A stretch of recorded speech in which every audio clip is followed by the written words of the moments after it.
A big welcome back to our listeners and viewers of the Responsible Edge podcast, brought to you by the Anti-Greenwash Charter. This morning or this afternoon, based upon where Seneca is, and we're going to get that clarified in a moment, I'm absolutely delighted to be joined by Seneca Cottom. Seneca, thank you so much for giving up your time and joining us for a show. Well, thank you for inviting me. I appreciate the invite. Now, I know, just for our listeners and viewers checking this episode out, first of all, whereabouts in the world are you joining us from this morning? So I am based in Kuwait City, Kuwait, in the Middle East. Very good. So we've snuck into Friday afternoon, have we here? You have. So luckily in the Middle East, Fridays are days off. It's the weekend, so we have a Sunday through Thursday work week. So today is Friday, so it's nice and calm.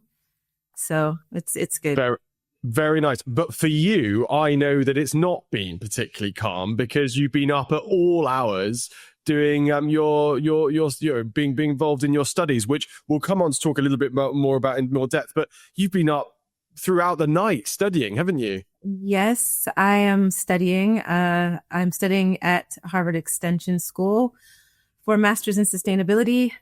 And so classes are in the middle of the night for me. So 1 a.m. to 4 a.m. is class on Thursday, Friday.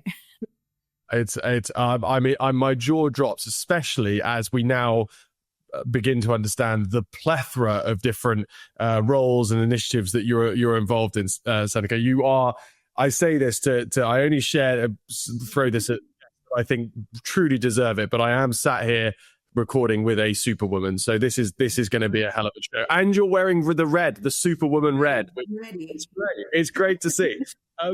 Seneca, right, for those of our listeners and viewers that don't know about you and your work, we've got sort of 20 minutes or so to introduce them to you and your background and your experience. Now, I want to ask you a question about your most formative experiences that you can recall from your childhood, from your adolescence, from maybe the early part of your career that really helped shape your view of the world and ultimately, when we then go on to talk about your career, inspired you to do what you do. Just take us back to the beginning if possible. Well, actually, I won't take you back to the beginning because my sustainability journey has really been inspired by an accident that I had in 2020. Actually, no, 2019. It was 2019. I was in a boating accident where I was lost at sea. Where I was lost at sea for a while, and I survived. So, I guess you can see that I survived. But surviving such. Seneca, I'm sorry to interrupt you immediately, but you were lost at sea for a while. How long are we? What are we talking about here? What happened? You lose track of time. We think it was about an hour. That's what we think. But when I was lost at sea, I was by myself, so I didn't know. I got ejected from a boat, and I didn't actually know whether or not anyone else had survived. So I didn't know whether or not I was going to be rescued or not. But anyway, I say that to say that was quite formative for me in my sustainability journey because it made me really realize that I needed to do things that weren't just about making money. Mm-hmm. I needed to leave a legacy, especially because one of the people on the boat did not make it. Oh my God. So that really kind of changed. And then the subsequent recovery from that, I mean, I didn't have any physical damage at all. But the emotional trauma was quite significant, and I suffer from PTSD to this day. But it's under control.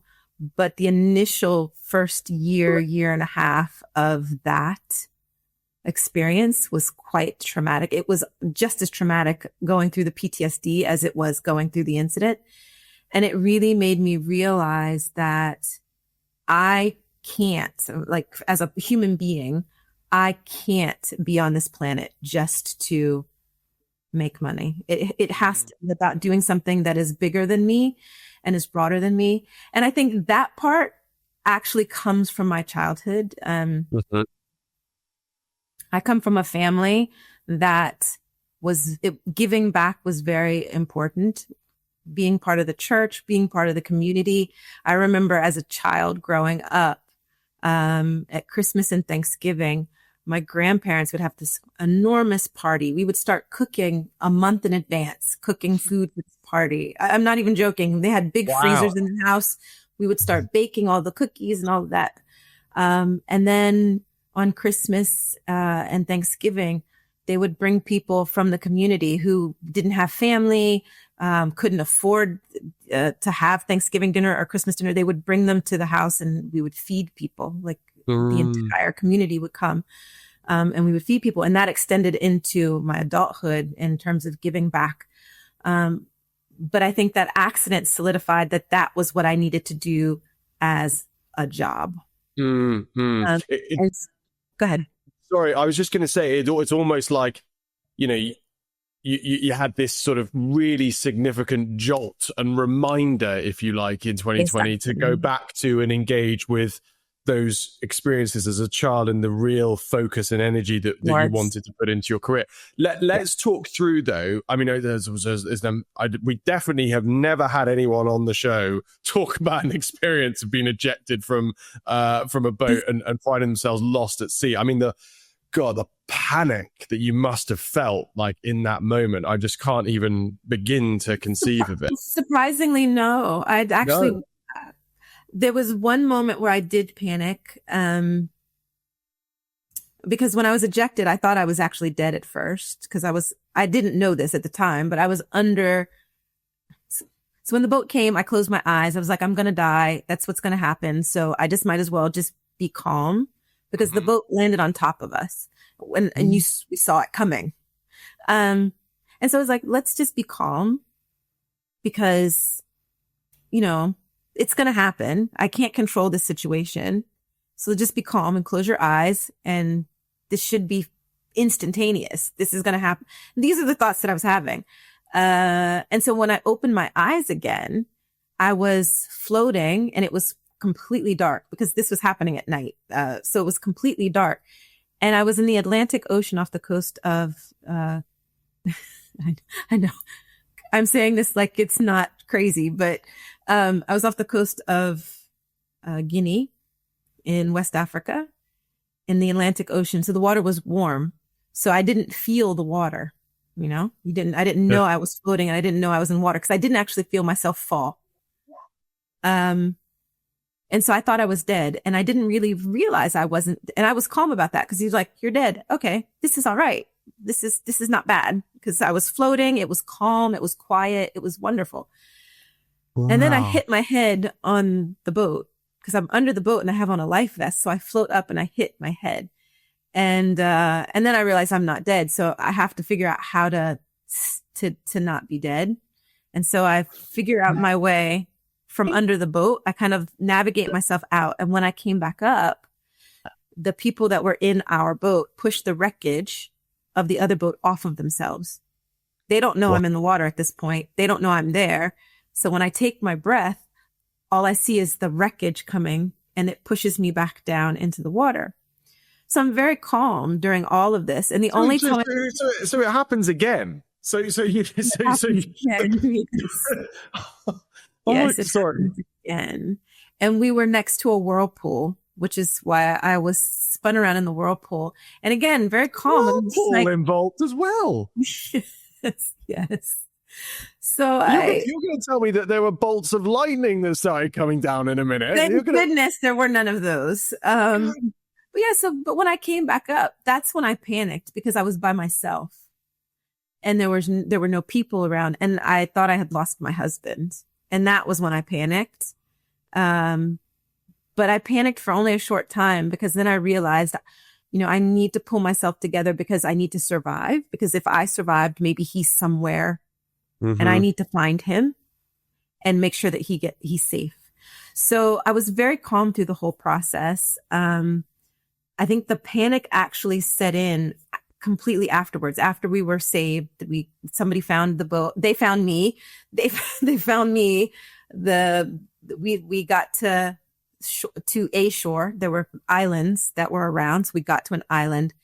And then once I actually knew I was safe, that's when everything hit. Like it was the adrenaline dump ended. That's what had, I think, kept me calm, was the adrenaline had kept me calm and focused through that process. But then when that was gone, I completely fell apart. And then that fall apart, I don't think I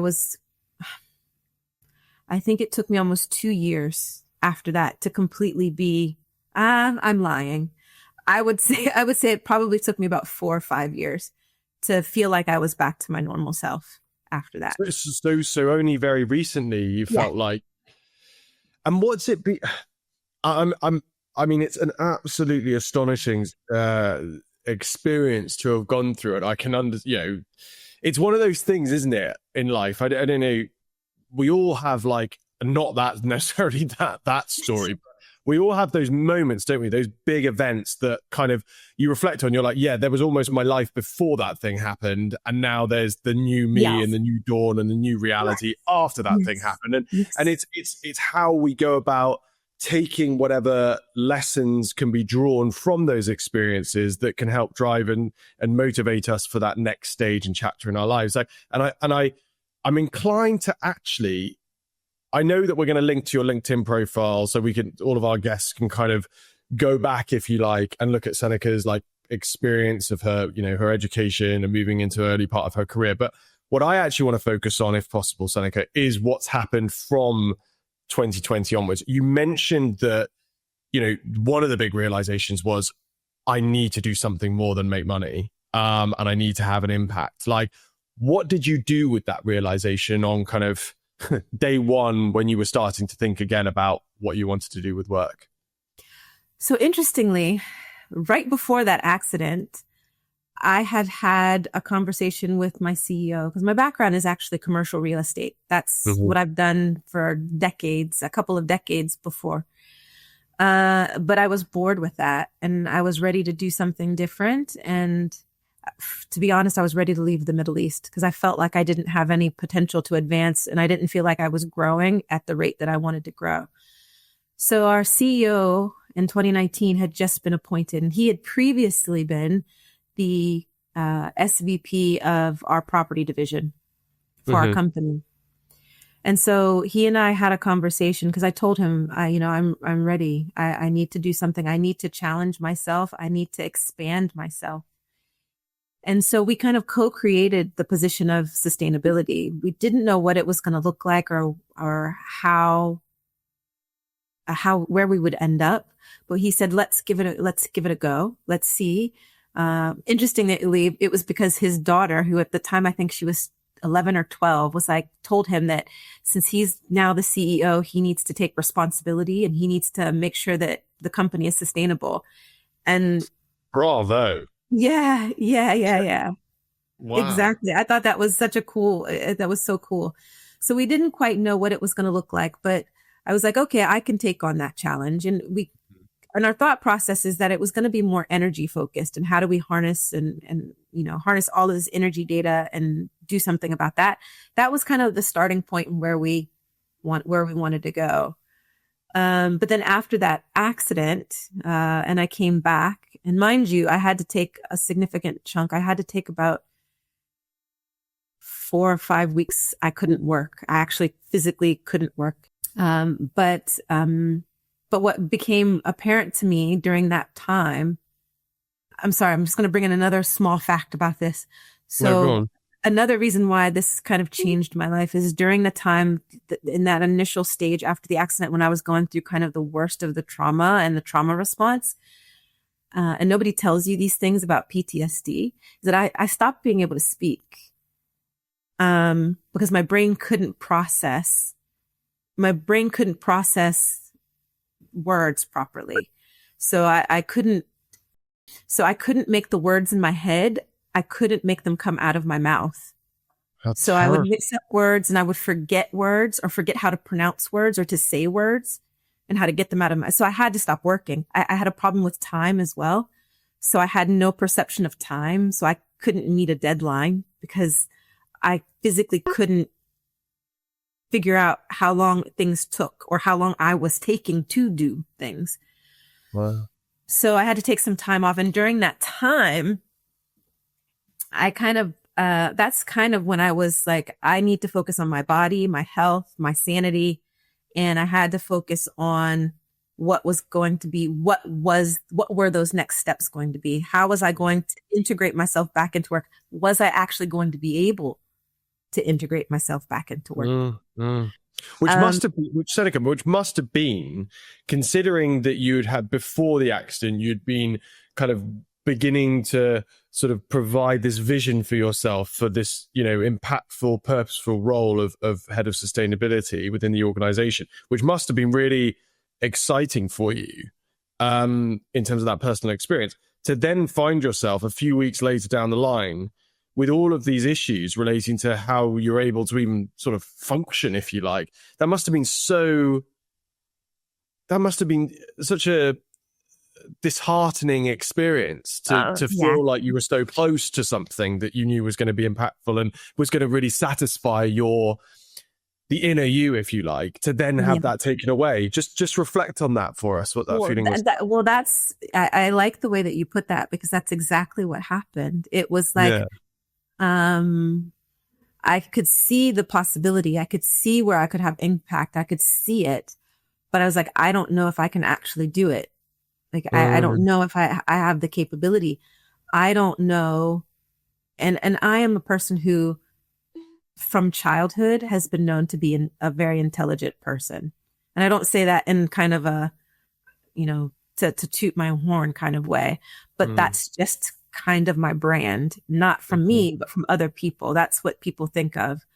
And to be in a position where I couldn't make my brain work, it made me, it was a complete crisis for me, because I didn't know who I was or who I am without that, because that is who I am. I'm the person that you come to for information. I'm the person that knows things. I'm the person who can figure out things. And I was like, I can't even figure out how to put on clothes in the morning. I can't even figure out how to form a sentence, let alone, put together an entire sustainability program for a $5 billion a year company. So how did you get back to, like, what was it that got, you've had a crisis. It's the identity crisis essentially that you've just described, isn't it? So was it just taking each day as it comes, getting a little bit better each day, like holding on to the fact that you could make this back? I mean, what was it like? Yeah, I mean, that was a big part of it. So it was just, I have an amazing husband. Shout out to Mike Cottom. He is the most amazing human being. And he went through the same experience. I mean, of course, he wasn't lost at sea. But he was there on that, in that boat. And so he also experienced his own trauma, but he was able to compartmentalize what was going on with him and really be there to support me, like literally hold my hand step by step, every step of the way.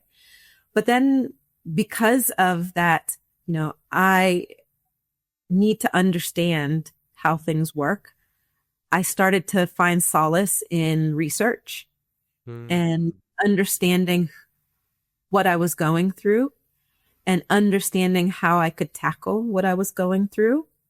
And through that, I found different therapies that could be used to help treat what I was, the PTSD and the trauma that I was going through. I found EMDR, which is, I never know the name. I never know all of the letters, but it's eye movement desensitization.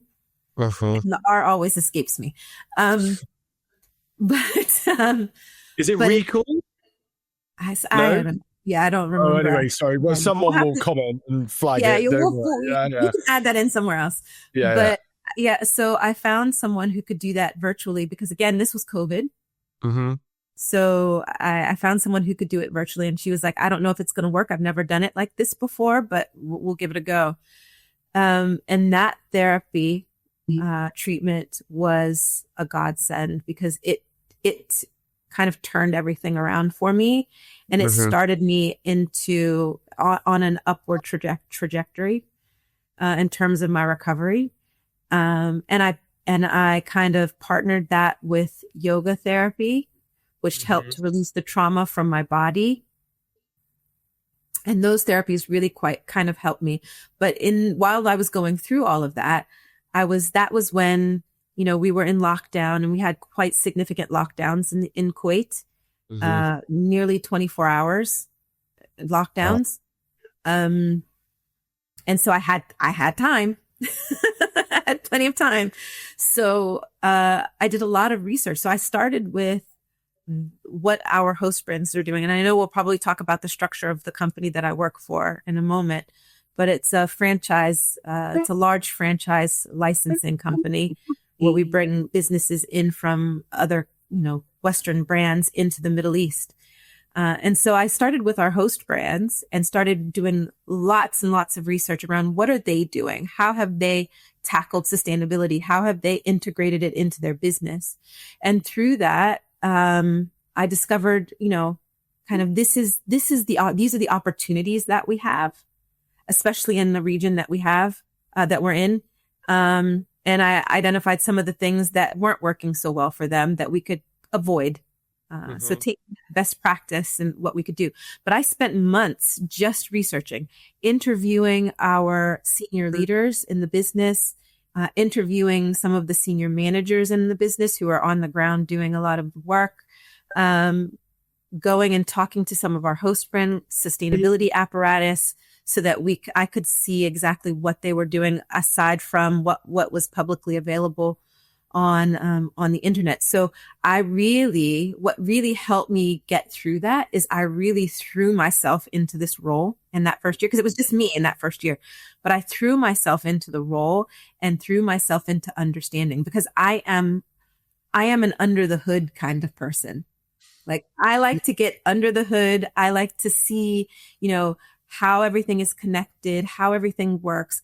I like to understand it. I like to understand topics from a fairly granular level. So then I take that understanding and then apply it to a wider vision. And Seneca, you've described that so brilliantly, and I just think the openness with which you can share your personal experience and the impact that it's then had upon that phase, if you like, of your recovery and recuperation, and how that was aligned with your work, and how your work ultimately was an outlet, if you like, and an opportunity to support that kind of recovery, if you like, I think is really a really interesting kind of reflection. I could just basically now just have a podcast just talking about you and your background and experience and dive into this in more depth. But before we go on to this week's article, just wanting to talk about like where you guys are at now and what the future of the company looks like from a sustainability perspective. What are your goals and ambitions? What are the things that you're working on at the moment that are kind of your real focuses in terms of how you're looking to build the organization? So let me first just delve a little bit deeper into the company. So the company that I work for is called Alshaya Group, and it's one of the largest retailers in the Middle East. We are the largest franchise partner for Starbucks. We're the largest franchise partner or licensed partner for H&M. And we have over 70 brands that we've brought into this region from the West. Those are just some of the big names. We've got Chipotle. We are the first franchise partner for Chipotle anywhere, not just in the Middle East. We're the first franchise partner anywhere. And some other names that you might know are like Shake Shack. So we cover apparel, we cover restaurants, we even started into hotels, and beauty is a big part of our business. From the UK, you'll recognize Boots. We operate Boots as well in this part of the world. And we also have Harvey Nichols in Kuwait. So we have a wide array of businesses that we license or franchise. So when I started the process of embedding sustainability into the business, the focus really was embedding, because we're in the Middle East. We operate in 16 countries in MENA. We also operate in Central Eastern Europe, and we do have a presence in the UK as well. So it was how does sustainability show up in all of those different countries across the region? So, and how do we embed it into our business? So that was kind of the first focus that we had. And then in that, it was really around, what does sustainability mean? What are we currently doing? I was really pleasantly surprised when I did all of that research of what our host brands are doing versus what we're doing. I was really pleasantly surprised that we were doing a lot of the same things. We just weren't labeling it as sustainability. We were labeling it as operational efficiency and things like that. It wasn't sustainability. So it was finding out what we were actually doing, and then kind of creating a strategy around what are we doing, what are our material topics that we need to address, and then how do we address them. So I spent a couple of years just doing that, and that it took a while. Now I'm starting to feel like, okay, I can see it now. But for us, the main focus is waste. We are a consumer goods company. We sell a lot of stuff. And we create a lot of waste, not just operationally, but our products. They create a lot of waste. So we need to take responsibility for that. Additionally, a lot of our strategy focuses around climate change and climate impact. We have thousands of containers at any given moment crossing the sea or on a truck. And of course, the emissions that go along with that are quite significant. And so again, we need to tackle that. So we do a lot of work around our inventory over the last few years. We've been doing a lot of work around our inventory management, how we can better plan our shipments. There's some challenges with our business model because we are a franchise license model. So there are some challenges, and we've had to push back at times to our host brands to say, hey, no, we need to ship it this way because it's going to be better for the environment, better for us financially, instead of you just pushing things to us. Or no, we're not going to accept that type of product because we know that it doesn't work here. That's been quite a challenge for us as well. And you don't think about it as in terms of sustainability, but it's also a sustainability topic. And I think that's what's one of the things that's so interesting about what you just said. And then when you said the reflection of the sort of analysis that you did around the host companies and what they term sustainability and what ultimately you guys have been doing before, but just calling operational efficiency and driving for operational efficiency. I think that's fascinating that was already in place, and that, yeah, we often talk about, on the show, like, how do you go about, selling the case for corporate sustainability? Well, you just change the terminology to fit the audience. And if people are concerned about efficiency and waste reduction and ultimately creating a better margin, etc., then that's the way to pitch it. Seneca, I could, as I say, just do a whole show on you. Maybe if you're enjoying it, we might be able to get you back on for another show where we can dive into another chapter of your background and experience. But as I say, we will be linking to Seneca's LinkedIn, so you guys can go and check out everything that she's done throughout her career to date. Seneca, let's move on now, though, if possible, to the article. I think the article was by, and again, I'm sorry to the author for butchering their name, but is it Bradford Eric? In a publication on Roadrunner from September 2023, which is interesting because obviously normally we do things that are a little bit more kind of timely, but fascinated to hear what you thought of this piece. Would you mind just starting with a bit of a summary, bit of an overview of what the piece covered, and then just picking out, as I say, whatever you thought were the most interesting points that were made in it? So, I think this is a perfect segue. What I was talking about is a perfect segue into this article, because this is exactly how I approach sustainability from a corporate perspective. Because the article is talking about zero waste strategies and how zero waste strategies aren't simply for saving the planet or climate change, but it is actually a business strategy that should be looked at more seriously, because there's a financial impact. It's cost savings involved. There are revenue opportunities involved. It's also a customer in some places. I disagreed a bit with the customer sentiment part in the article, but he talks about how customer sentiment towards sustainability is rising. And if you can, as a business, show a sustainable policy or sustainable products, that it can drive customer loyalty. And also, Seneca, sorry, you don't agree with that? I do not agree with that point, but we can talk about it. Sorry, go on. I know you're going to come on and no, we can talk about it. It's fine. No, I disagree with that point. And there have been many, many studies that have debunked that thought process. And I'll reference, there was a BCG study, I think in 2021. I don't know if they've updated that study on consumer sentiment towards sustainability in the GCC specifically. Uh-huh.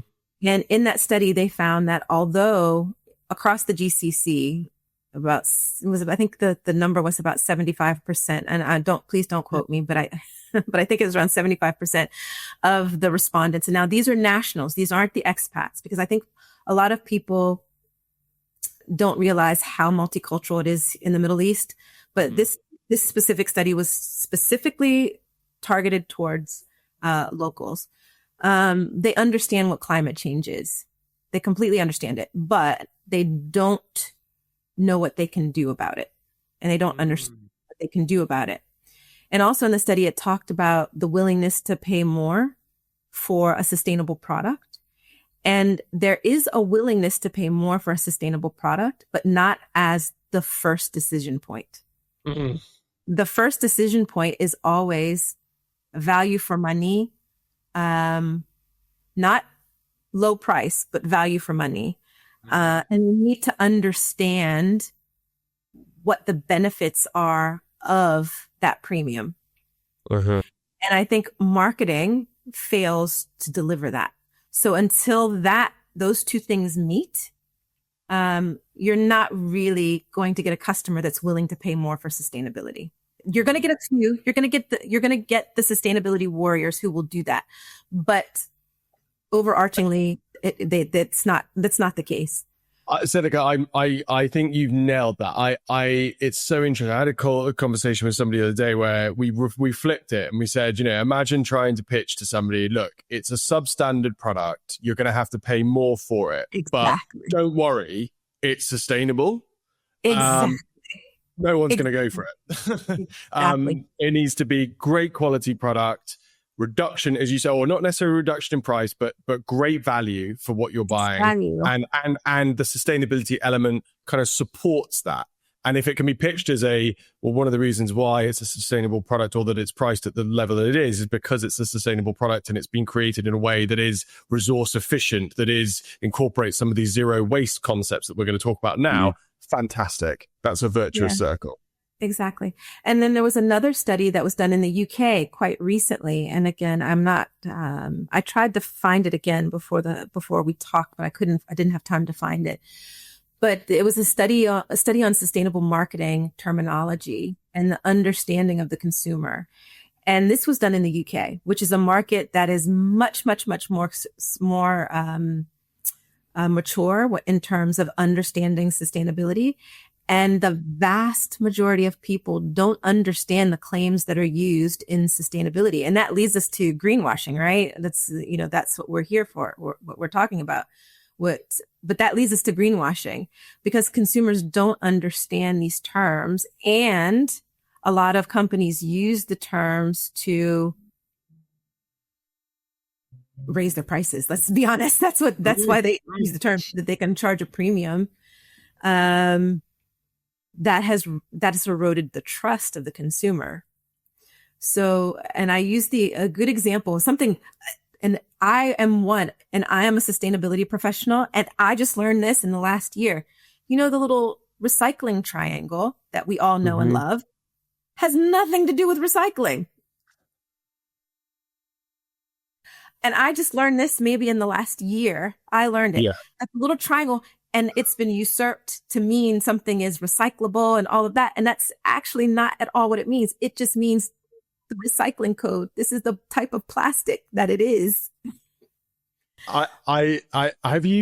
Have you been following at all the EU's Green Claims Directive and the specific new things that are going to be brought in regarding eco labels? I haven't followed it closely, but yes, I know about it. It's so interesting you bring up that recycling mark example, because it's so good to see a piece of regulation coming in that is going to clean up the use of misleading labels that essentially present one thing in a very simple, digestible format, but actually mean something completely different. So anyway, I was just shout out to the EU again on leading on that. But Seneca, I interrupted you and I took you on a trip over to customer sentiment, and I stopped you from providing a sort of a full analysis or summary of the article and looking at particularly zero waste. So do take us back there. What other points did you pull from the piece? So the other points that really resonated with me were specifically around the savings. So I mentioned that waste is something that we are really trying to tackle in our business. That's one of our top priorities in our business. And so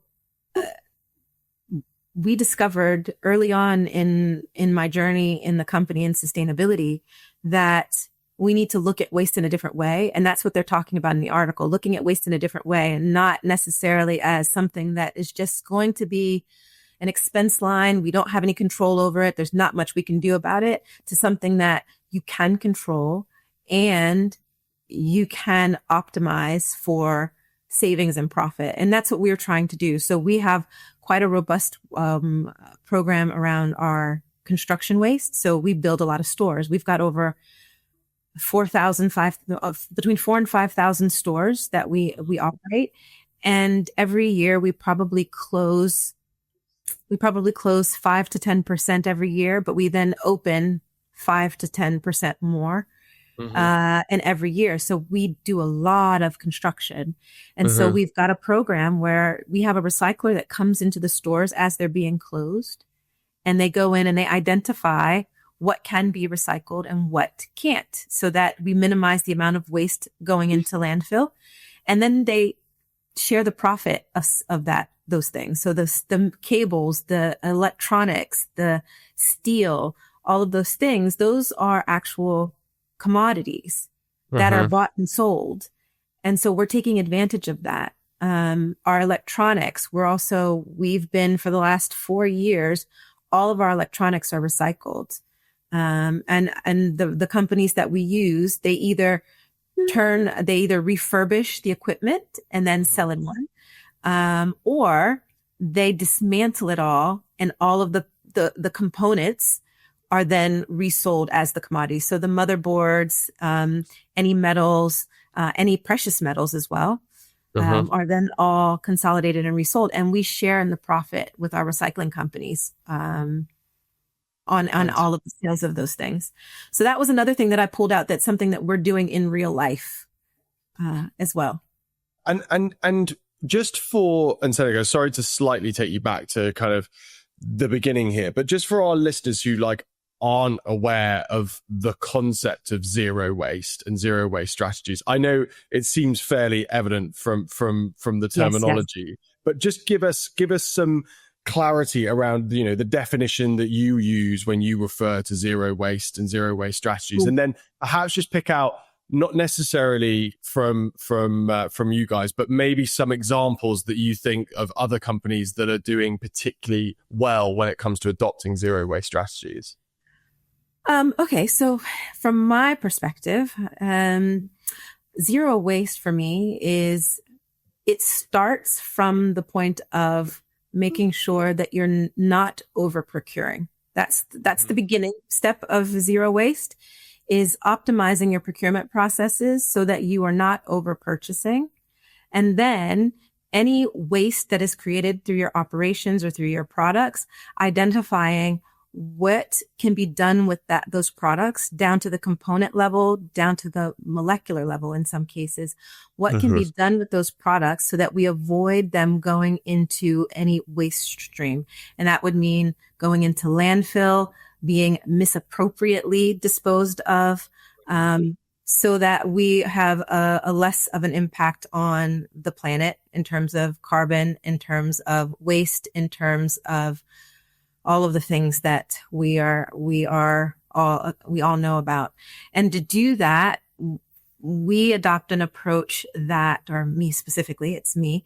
I adopt an approach that looks at how can we, one, repurpose things. So how can we continue to reuse things over and over as much as possible? Or how can we give them to another entity that can reuse them? Then if it can't be reused, how can we take the component parts and reuse the component parts multiple times over and over? And then if that can't happen, so whatever component parts are left over that can't be, how can we dispose of them in a way that makes them more circular? So the plastics, can they be recycled? That kind of thing, until we get to a point where we have no waste possible. So we just keep drilling down and component by component, piece by piece, molecule by molecule, until you've identified a new source for any of those parts. And Seneca, that was brilliantly described, by the way. And for any of our listeners and viewers that want to obviously check out the source article and read what's detailed in there, we'll obviously I will links. just say what I would suggest as well, in addition to the article, in order to understand zero waste, I think another really good resource is the Ellen MacArthur Foundation butterfly diagram. I think that's a really good resource if you're interested in understanding how to get to zero waste. That kind of helps you visualize what needs to happen. And Seneca, that's brilliant, and we will definitely link to that resource as well on the Ellen MacArthur website too. I want to ask you a question though. It really struck me as you were describing this. Like, it just seems like an absolute no-brainer to have some resource within an organization that's focused on how to manage waste as efficiently as possible. And I love how you described, like, get your procurement right first. That's the first step. And then thereafter, think about almost like the what ifs relating to the waste that is produced. And what can we do with this? If it can't use it this way, let's use it this way. What are the justifications for any organization, do you think, out there that's not investing time, energy, effort, resource into looking at these things? Do you think that those companies exist? Or do you think this is just the norm now that we're all implementing these zero waste? I'm discovering every day that this is not something that people even think about. Like I said, this is just waste. It is what it is. We have waste. It's going to happen, especially in the Middle East, where we don't have the same types of infrastructure for waste collection as you have in Europe or in the US. But really, the business case is very, very simple. It's money. It boils down to that. If you're procuring the right amount of stuff, right? If you're not over procuring, if you're not overbuying, that means you're saving money on your procurement costs. First things first. So there's money savings there. And then you have, if you're diverting these things from the landfill, that means that you're not spending money paying for waste management fees, which are usually by kg. So the fewer kg, the less money you spend, right? So you've got that. Then you've got just, these things are commodities. And I think we don't think about it that way. We think of it as trash. Plastic sells, a couple months ago when I looked into it in this region, plastic sells for about, if it's good, like water bottle PET, is about $1,000 a ton. Wow. You can sell your PET bottles if you're a restaurant. You can sell them. Cardboard is $80 or $90 a ton, and you're just throwing it away. Is it a lack of? Is it because lack of people understanding or knowledge? I was going to say a lack of understanding, lack of knowledge. Is that what is ultimately? Because as soon as you pitch it like that, Seneca, I mean, it just seems like it's obviously a no-brainer decision to say, well, look, we must be able to apportion some resource to thinking about how we ultimately save ourselves a load of money by investing in these in this area. So Yeah. is it just purely down to awareness and education? Is that the key? Yeah, that's what it is. So I'll give you a personal example, my day-to-day life at work. So we did a pilot a couple of years back with Ericsson, the technology company. And so what I wanted to prove was that we could take the waste from our restaurants and we could turn it into new packaging that we could use in our restaurants. That was the theory behind the pilot. And so we partnered with Ericsson to create, and they've created a platform called Ericsson Connected Recycling, and that we helped them to build, that tracks the waste through the waste stream. Because that's another part. A lot of companies don't actually know how much waste they're generating. They just don't know. And they don't know they don't know the composition of their waste to see how much of it could be diverted. And so in the pilot, we were able to train the staff to segregate. We did this over the course of about a month in 6 locations. No, we have thousands. And we were able to reduce the waste to landfill by 40, on average across the stores by 40%, 42, 43%, right? Wow. Exactly. Now you extrapolate that across the number of stores we have, right? 4,000 stores. And we were able to take the PET, and we partnered with a recycling company and our packaging company to turn that into new packaging. So we were actually able to prove the circularity of that flow of PET. So we could, in theory, infinitely recycle that PET back into packaging over and over and over again. So I took that to my business, and we did a study. We did a desktop study, and we extrapolated what that would look like across our portfolio. And when we did the study, we identified in cost savings and revenue generation about $1 million a year in financial benefit to our business. And it still took me 9 months to convince our business to invest in doing this. They got it. Eventually they got it. They got it, and we're doing it. So now, after I made that business case and pushed it through the business, so we're expanding that pilot through our main countries of Kuwait, KSA, and UAE. But it took a long time for me to, get the business to understand why we should invest time and money into this project. So now this is a company that we're already on a sustainability journey. We already are doing these things, and it still took me quite a long time to convince the business that this was the right thing to do.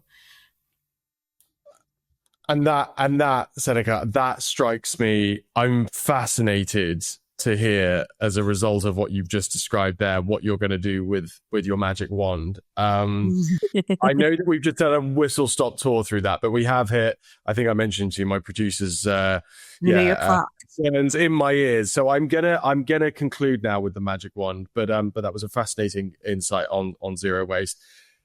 Seneca, if I was to hand you a magic wand and you could change one thing about the commercial world this instant, what would that one thing be? Oh, that would be simple. I would open everyone's eyes. I would literally just wave the magic wand, and you know how you see the cartoons and the people are like in a trance, and then somebody does something, and then all of a sudden just like, that's what I would do. I would wave my magic wand, and it would be just like, everyone understands now. Seneca, that is the best use of the magic wand ever. Yes.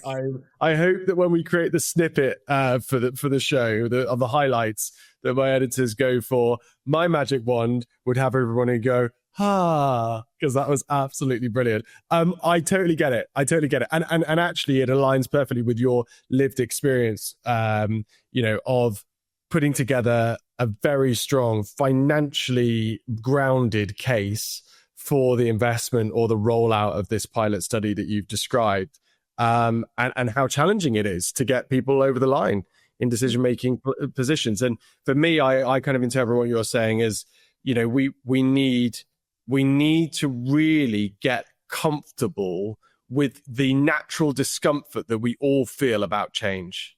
Yes. And that is, we all talk about like the status quo and retaining it, etc. And we've kind of got this horrible, big, scary thing over here that's getting bigger and bigger that we're thinking, oh my goodness, we are actually going to have to change the way that we do things. But maybe not yet. Maybe we can still get away with doing things how we used to do them for a little bit longer. We have got to address that. We have got to have decision makers that are comfortable being uncomfortable with change. Seneca, you've been an absolutely sensational guest. Thank you so much for joining me this afternoon from there in Kuwait. Hopefully we'll get you back on for another show, but thank you for this morning. Sure. No problem. I really enjoyed talking to you. It was a great chat. And that's all for today's episode of The Responsible Edge. A big, big thank you to Seneca Cottom, Head of Sustainability at Alshaya Group and board member of ABCK AmCham Kuwait, for sharing her insights with me. In this episode, we unpacked the compelling financial and environmental case for zero waste, discussed how businesses can go beyond compliance to lead with operational efficiency, and explored how industry leaders like Unilever and Google are turning waste reduction into a strategic advantage. This episode was brought to you by the Anti-Greenwash Charter, championing responsible sustainability communications. Visit antigreenwashcharter.com to learn more. I'm Charlie Martin. Thanks for listening. And don't forget to subscribe, share, and leave us a review. See you next time.